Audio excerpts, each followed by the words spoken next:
ওকে পড়াতে পারবে তো? জি আঙ্কেল, পারবো। আমি চশমা পরি ঠিকই, কিন্তু আমি অন্ধ না।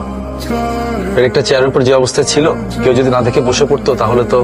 স্যার, আমাদের বাসায় পিচ্ছি পিচ্ছি কাজিনরা আছে তো, ওরা এত দুষ্টু, ওদেরকে না কন্ট্রোলই করা যায় না। আজকে তো আমাদের প্রথম দিন, আজকে আমরা একটু পরিচিত হই। Sorry, my mistake.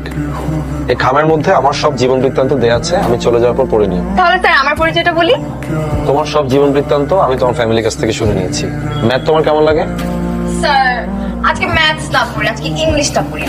তোমার ম্যাথ বইটা দাও। স্যার, আমি তোমার টিচার, সো আমি তোমাকে যেভাবে বলবো ঠিক সেভাবেই তোমাকে পড়তে হবে, ঠিক আছে? চান কি ফেক রে বাবা।